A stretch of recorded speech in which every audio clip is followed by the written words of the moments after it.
Gloire à Dieu. Dieu soit béni. Quatrième point, apprends à prendre soin de toi-même. Dans un autre psaume, David continue. Psaume 116, verset 7, il va dire, mon âme, il avait des sacrées causeries, hein. Mon âme, retourne à ton repos, va te reposer. Mon âme, va te reposer, car l'Éternel t'a fait du bien. Waouh! Ah, mes amis, quand Dieu se révèle et que l'âme essaie, maintenant c'est terminé en fait. Quand vous entendez, elle dit de temps en temps, il y a des choses, des angoisses qui peuvent arriver, mais. Vous avez entendu le témoignage de guérison de dépression ce matin. Lorsque la dépression voudrait revenir, vous savez, elle essaye de reprendre place, elle essaye de trouver une place. Non. Mon âme, retourne te reposer. Et là, elle prend autorité sur ses angoisses.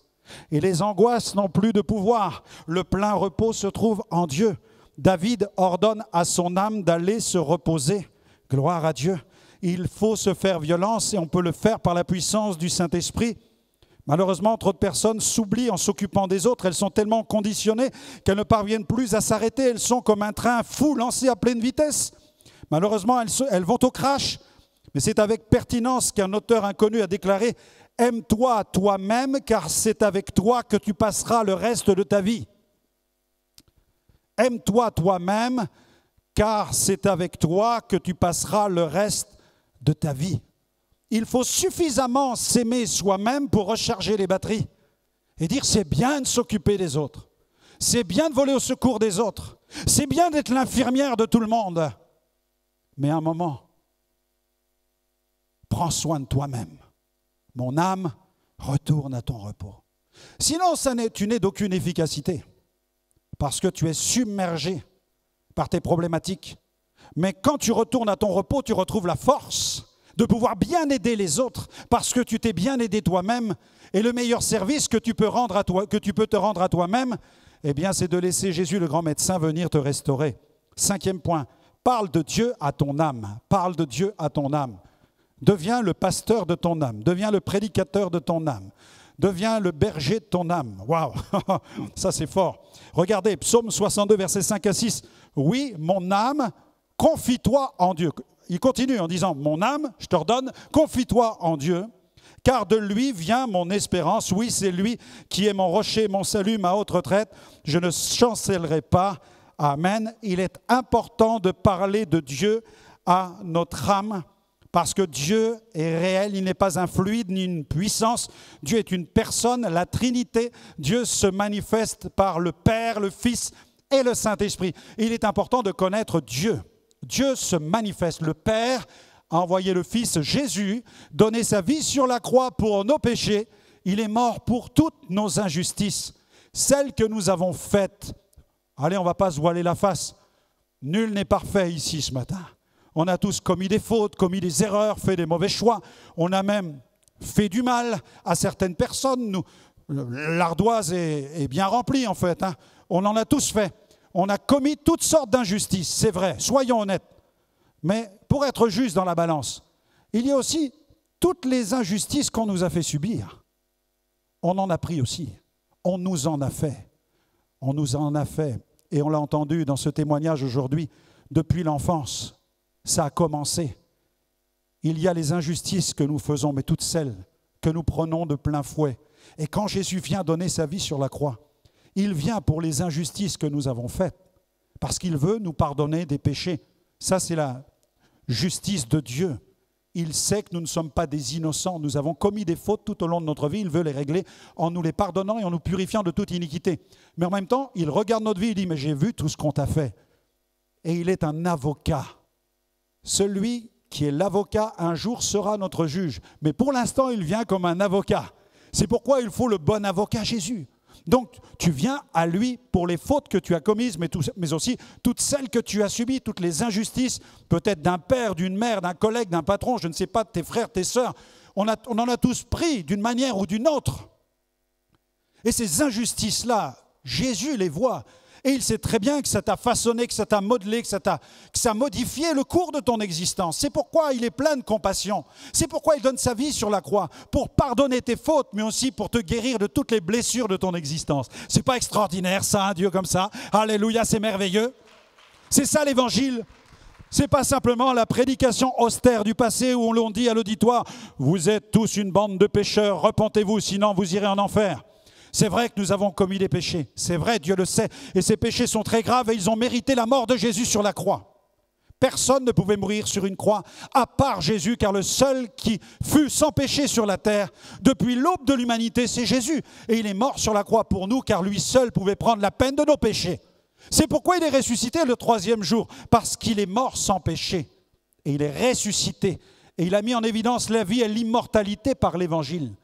Et il s'est présenté, il est apparu à une grande quantité de témoins, il est remonté dans le ciel sur le trône des trônes et il envoyait le Saint-Esprit. En fait, nous avons besoin de Jésus pour être pardonnés et guéris.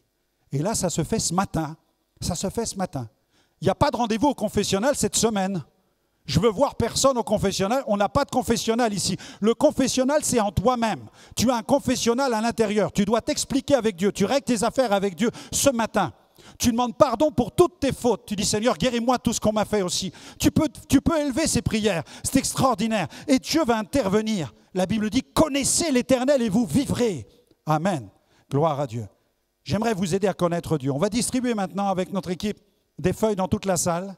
Et ces cadeaux de l'Église, vous allez découvrir les noms de Dieu mentionnés dans la Bible. Les noms de Dieu. Ces noms de Dieu sont révélateurs de ce Dieu vers lequel je vous invite à vous rendre. Je vous invite à connaître Dieu et vous allez vivre. Et pour bien le connaître, la Bible nous donne des noms de Dieu. Quand on lit la Bible, on découvre que Dieu s'appelle d'un grand nombre de titres, d'un grand nombre de noms. Il est même question de métaphores divines dans la parole de Dieu, où l'on découvre la grandeur et l'immensité de Dieu. Vous pourrez ensuite la garder, la ramener chez vous et commencer à lire ces textes et à télécharger la Bible. Je vous invite même avec votre smartphone. Aujourd'hui, vous faites un téléchargement de la Bible gratuite sur Internet. Et de cette manière, vous allez retrouver ces passages dans la Bible. Regardez, les noms de Dieu. J'ai bien aimé notre worship leader tout à l'heure, Teddy, lorsqu'il a voulu chanter « Papa Yahweh, Papa Yahweh ». Parce que ma liste de noms de Dieu, regardez, elle commence par ce nom-là. Le tétragramme, Yahweh. C'est un mot imprononçable en hébreu. C'est imprononçable. Quand Dieu se révèle à Moïse, il lui donne ces lettres qui sont imprononçables. Il y a un sens dans les lettres, on ne va pas faire l'étude ce matin, mais toutes ces lettres hébraïques ont même un sens incroyable, car dans les lettres hébraïques est comme caché le clou qui a percé la main de Jésus. Donc, à l'époque de Moïse, des siècles avant Jésus-Christ, quand Dieu se révèle par le tétragramme Yahweh, il annonce déjà prophétiquement à Moïse que le Sauveur, le Messie, viendra et qu'il sera crucifié. Car l'une des lettres dans le tétragramme représente un clou qui est placé dans une maison. Donc, il y a le clou qui est planté dans le bois. Donc, chaque lettre a une signification importante et nous parle de la grandeur, de la majesté de Dieu. On ne va pas s'étendre là-dessus. Mais regardez tous ces noms magnifiques. Dieu se révèle comme étant Yahweh. Je suis celui qui suis et qui demeure par lui-même. Ensuite, Elohim. Elohim, c'est le pluriel d'Eloah. Le pluriel d'Eloah. Eloah veut dire Dieu, Elohim veut dire les dieux. Au commencement, Dieu créa. Au commencement, Elohim, les dieux. Et le verbe n'est pas au pluriel. Au commencement, les dieux créa. C'est-à-dire, au commencement, le Père, le Fils et le Saint-Esprit ont créé ensemble. La divinité, la Trinité créa. Amen. La Trinité créa. L'Esprit de Dieu se mouvait à la surface des eaux. Gloire à Dieu. Il est Yahweh. Il est Elohim. Il est El Shaddai. Dieu Tout-Puissant. Il est aussi Adonai. Adonai, c'est-à-dire il est Seigneur. Dieu, c'est Yahweh Jireh. L'Éternel pourvoira. Amen. Il est Yahweh Rapha. L'Éternel qui guérit. À tous nos amis qui sont sur les réseaux sociaux, qui suivent ce programme en direct, je vous encourage, là où vous êtes, chez vous, quel que soit l'endroit de la planète où vous vous trouvez, à croire que Yahweh Rapha. C'est l'Éternel qui a le pouvoir de vous guérir de toutes vos souffrances morales, de toutes vos douleurs physiques, de toutes vos maladies, mais aussi il veut vous guérir du vide existentiel. Pascal disait, il y a dans le cœur de l'homme un vide, et ce vide, il a la forme de Dieu. Et Jésus dit, celui qui croit en moi, des fleuves d'eau vive couleront de son sein. Alléluia, gloire à Dieu. Yahweh Nissi, l'Éternel est ma bannière. Yahweh Shalom, l'Éternel est paix. Yahweh Tzidkenu, l'Éternel notre justice. Yahweh Roi, l'Éternel est mon berger. Yahweh Shammah, l'Éternel est là. Amen. El Elyon, Dieu très haut. El Olam, Dieu éternel. Amen. Est-ce qu'on peut acclamer le Seigneur pour tous ces noms? Alléluia. En français, quand on lit la Bible, on va lire Dieu, Dieu, Dieu, Dieu. Dieu a fait, Dieu s'est révélé. Dans l'hébreu, nous avons ces mots. Et ces mots ont une dimension éclatante. Ces mots sont révélateurs de la magnificence de Dieu. Maintenant, vous continuez dans votre lecture, vous avez les métaphores de Dieu cette fois-ci. Les métaphores de protection, de sécurité. Dans la Bible, Dieu est présenté comme un rocher. L'Éternel est mon rocher, ma forteresse, mon libérateur. Est-ce qu'on peut le déclarer ensemble? Psaume 18, verset 2. L'Éternel est mon rocher, ma forteresse et mon libérateur. Il est aussi un refuge. Psaume 46, verset 1. Tous ensemble. Dieu est pour nous un refuge et un appui. Il est aussi une tour forte. Proverbe 18, verset 10. Tous ensemble. Le nom de l'Éternel est une tour forte. Il est aussi un bouclier. Psaume 3, verset 3. L'Éternel est un bouclier autour de moi. Amen. Il est aussi un secours. Psaume 46, verset 1.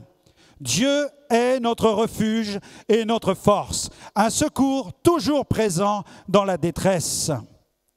Il est aussi ton ombre spirituelle. Psaume 121, verset 5. Il est ton ombre à ta main droite. Amen. Regarde quand tu mets ta main sur la chaise ou sur ton genou, regarde ton ombre. Voilà. Il est ton ombre à ta main droite. Il est très proche. Plus tu te rapproches, plus l'ombre se rapproche. Amen. Approchez-vous de Dieu, dit la Bible. Dieu s'approchera de vous. Là, dans votre cœur, ce matin, vous commencez à vous approcher de lui. Vous dites, j'ose l'expérience de m'approcher de Dieu. Métaphore de soins et de provision. Amen. Il est donc le bon berger. Le bon berger. Psaume 23, verset 1. L'Éternel est mon berger, je ne manquerai de rien. Il est le grand médecin. Exode 15, verset 26. Je suis l'Éternel, celui qui te guérit. Il est aussi une mère. On dit souvent Dieu le Père, mais vous savez que Dieu est aussi une mère. Amen. Ésaïe 66, verset 13. Comme une mère console son enfant, ainsi je vous consolerai. Dieu est comme un père, Dieu est comme une mère. Il est aussi une source d'eau vive. Jérémie 2, 13. Car ils ont abandonné la source d'eau vive. Il est aussi un potier. Jérémie 18, verset 6.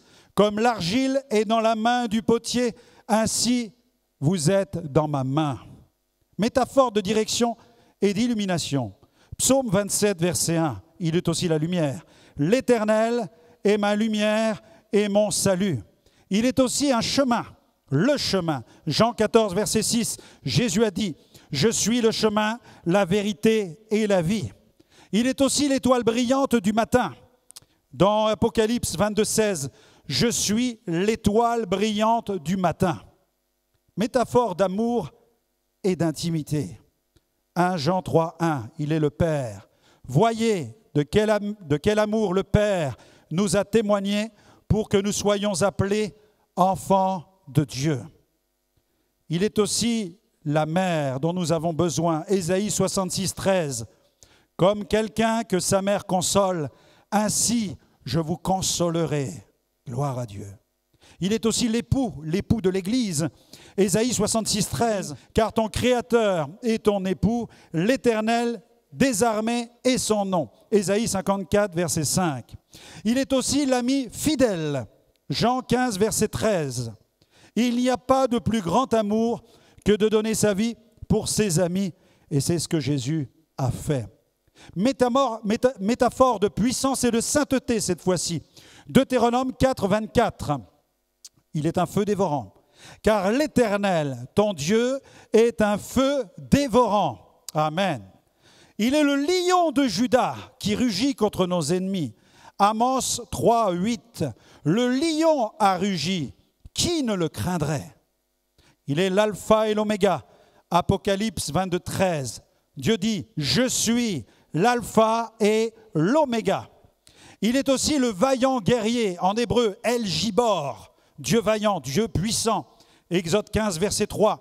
L'Éternel est un vaillant guerrier, l'Éternel est son nom. Amen. Il est aussi un bouclier. Gloire à Dieu. Psaume 3, verset 3. L'Éternel est un bouclier autour de moi, ma gloire, et celui qui relève ma tête, il relève ta tête. Gloire à Dieu. Il est aussi le roi. On va lire dans le psaume 93, verset 1. L'Éternel est roi. Il s'est revêtu de majesté. Psaume 9, verset 7. L'Éternel règne à jamais. Il a dressé son trône pour le jugement. Il est aussi le juste juge. Psaume 7, verset 11. L'Éternel est un juste juge. Amen. À partir d'aujourd'hui, commence à prêcher à ton âme qui est Dieu. Ton âme a besoin d'être informée et de savoir qui est Dieu. À lui soit la gloire. On termine maintenant par le 6e point. Apprends à proclamer la gloire de Dieu. Apprends à proclamer la gloire de Dieu. Dans Lamentation 3, verset 24, cette fois-ci, c'est un prophète qui parle, Jérémie, et il nous dit « L'Éternel est mon partage, dit mon âme ». Voyez ce que son âme, elle dit maintenant. Maintenant, l'âme de David, l'âme du prophète, elle est restaurée. Jérémie était en souffrance parce qu'il voyait l'état de Jérusalem, la situation de désarroi, de désolation en Israël. Et le cœur de Jérémie était affecté. Mais il va commencer à proclamer le relèvement. Il dit « L'Éternel est mon partage, dit mon âme. C'est pourquoi je veux espérer en lui. » Littéralement, l'Éternel est mon héritage. L'Éternel est mon héritage. Il savait qu'un héritage spirituel, l'héritage du pays l'attendait. L'héritage du pays de la promesse l'attendait. Ce pays dans lequel le Messie d'Israël devait venir. Amen. Lorsqu'on reçoit le Messie, alors l'Éternel devient notre héritage. Quand on reçoit Jésus, on reçoit l'héritage de la part de Dieu. Dieu a un héritage à te donner. Tu as un héritage à venir recevoir. Tant que tu ne reçois pas Jésus, tu passes à côté de l'héritage que Dieu a mis de côté pour toi. C'est terrible de savoir qu'on est un héritier et de ne pas mettre la main sur l'héritage qui nous appartient. Vous savez que des familles s'entre-déchirent pour les questions d'héritage. Mais Dieu a un héritage pour nous. Dieu a un héritage pour nous. Et tu n'as pas besoin de te battre avec les autres pour le recevoir. Tu n'as pas besoin d'arracher l'héritage de la foi à quelqu'un. Chacun a sa part d'héritage. L'héritage de Dieu est pour toi. Il a été payé par Jésus. Tu n'as pas à verser d'argent. Vous savez, des fois, vous avez des héritages qui sont empoisonnés. Vous recevez un héritage, mais vous devez régler tellement de choses derrière que vous dites « Oh, je renonce à cet héritage-là. » C'est un cadeau empoisonné. Mais l'héritage de Dieu, il n'y a pas de piège à l'intérieur. C'est une véritable bénédiction. Quand tu reçois Jésus, il te dit « Hé, t'inquiète, c'est moi qui ai tout payé. J'ai tout payé à la croix pour toi. Il te suffit de prendre par la foi et de croire, et tu me laisses régner en toi parce que cet héritage, c'est mon règne dans ta personne et mon règne va te transformer. » Alors le moment est venu de te parler à toi-même. Et je terminerai par cette histoire biblique incroyable. Une femme souffrait d'une perte de sang depuis 12 ans. Aucun médecin n'avait pu la soigner. Elle avait tout dépensé pour guérir. Mais elle était ostracisée, mise à l'index, tout simplement parce que dans la loi de Moïse, la perte de sang était considérée comme une impureté et la femme devait se mettre à part parce qu'elle devait s'isoler, considérée comme étant impure. Et à l'époque de Jésus, donc, cette femme d'origine juive qui fréquente la synagogue, qui vit dans la foi, elle souffre d'une perte de sang et elle en souffre depuis 12 ans. Et au fond d'elle-même, elle se sent accusée par la loi de Moïse qui la déclare comme impure. Imaginez la rupture sociale, imaginez la coupure avec la synagogue, imaginez le poids de culpabilité qui pesait sur elle. Et Jésus traverse la ville, et en traversant la ville, il guérit des aveugles, il guérit des boiteux, il accomplit des miracles. Et cette femme sait que c'est le Messie. Alors elle se fraye un passage au milieu de la foule, et que va-t-elle faire?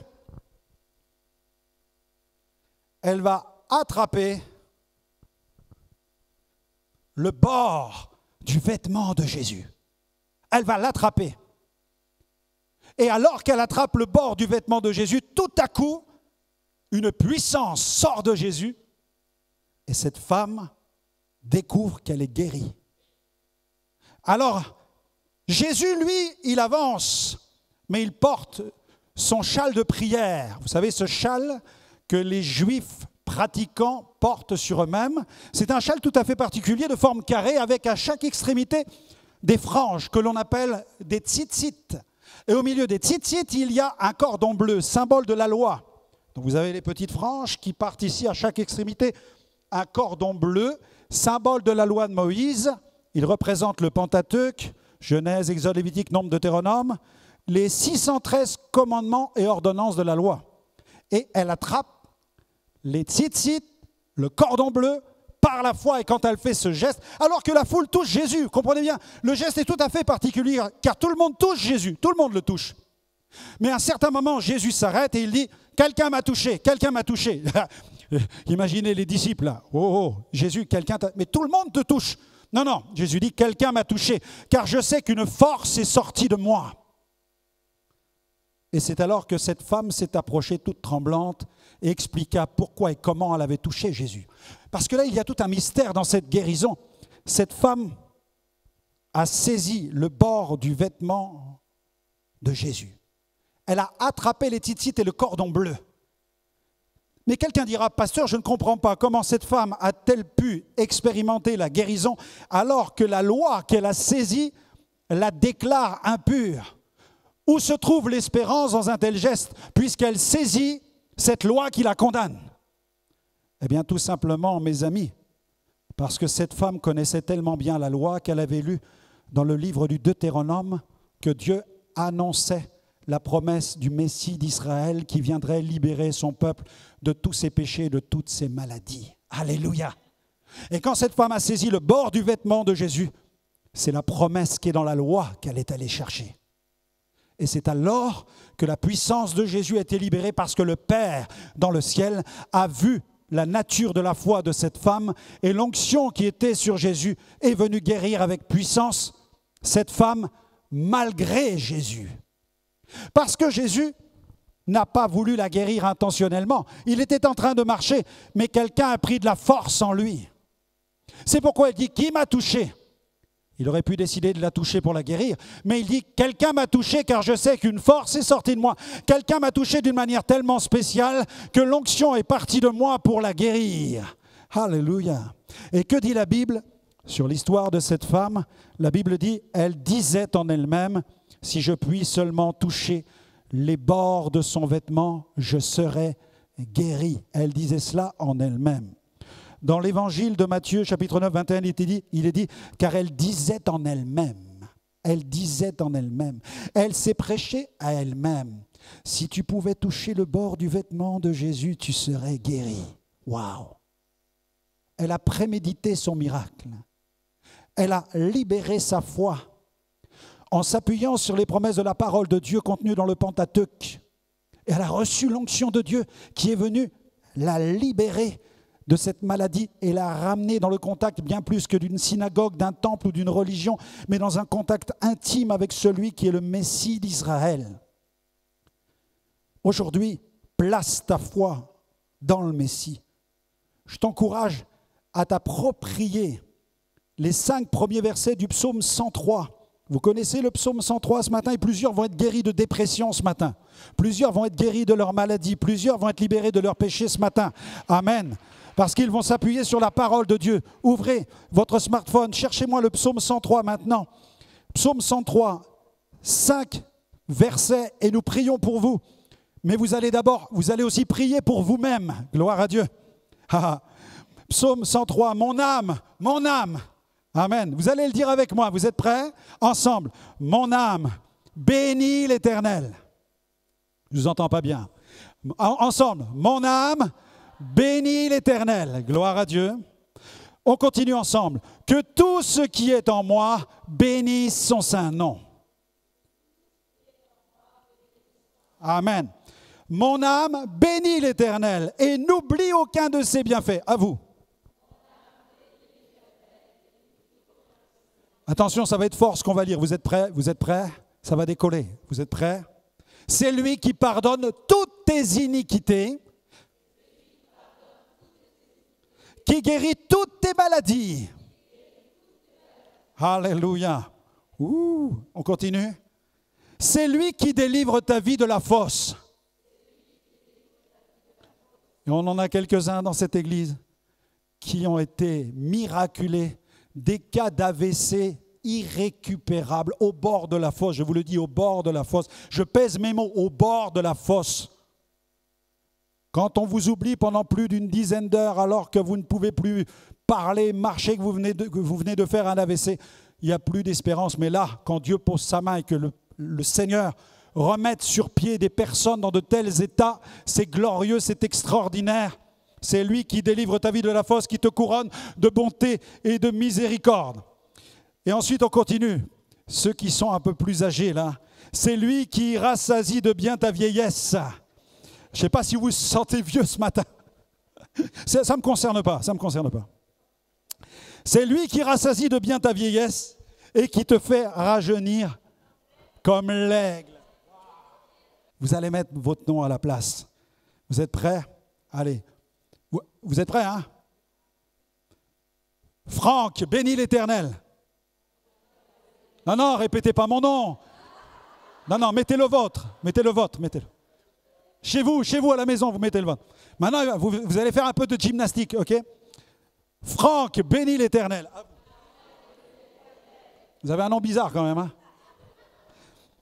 Que tout ce qui est en Franck bénisse son saint nom. Oh my.